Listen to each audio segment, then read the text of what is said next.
One might assume that the distinction between human and machine is clear. Humans feel, doubt, remember, while machines calculate, optimize, and reproduce. Yet this contrast is beginning to blur, not only because machines are becoming more complex, but because humans increasingly operate within structures that demand from them precisely those qualities once attributed to machines. The fear of being replaced is therefore not merely a reaction to technological development. It is a symptom of a system that closely ties human worth to function. Those who work count. Those who are efficient remain. Those who appear replaceable begin to falter. Within such an order, every new technology becomes a potential threat, not because it negates the human, but because it reflects it. But what does being replaced actually mean? It means that what one does can also be done by something else. Yet this logic presupposes that the human has already been reduced to their function, that their value lies in repeatability, measurability, and comparability.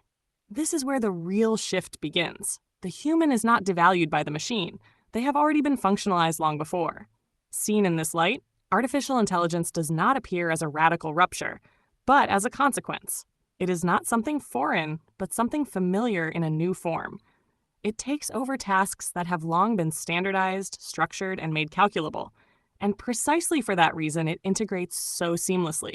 The machine can only replace where the human has already begun to make themselves replaceable. Yet this creates a tension. On one side, adaptation, the need to meet the system's demands, to be efficient, available, predictable. On the other, a diffuse sense that something is being lost, something that cannot be translated into performance or output. Perhaps it is precisely this indefinable element that forms the core of being human, the ability to resist, to doubt, to withdraw. And here lies a crucial point. The real question is not whether machines are becoming more human. The question is whether humans are ceasing to understand themselves solely through the logic of the machine. The system we live in often demands adaptation. It rewards predictability, efficiency, and control. Yet these are exactly the qualities that machines can fulfill better. If humans define themselves exclusively by these criteria, they enter a comparison they cannot ultimately win. The fear of replacement is therefore also an invitation to redefine. Not in the sense of drawing a boundary, humans are better, but in the sense of opening up what remains when efficiency is no longer the central measure. What does it mean to be human beyond function?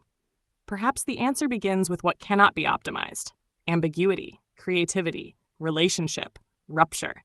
Things that do not always appear useful, that do not always make sense, yet derive their value precisely from that. And perhaps this is why questioning is so essential, not only of technology, but of the structures that produce and use it. Who speaks of replacement? Who defines value? And why do we so often accept these definitions without examining them?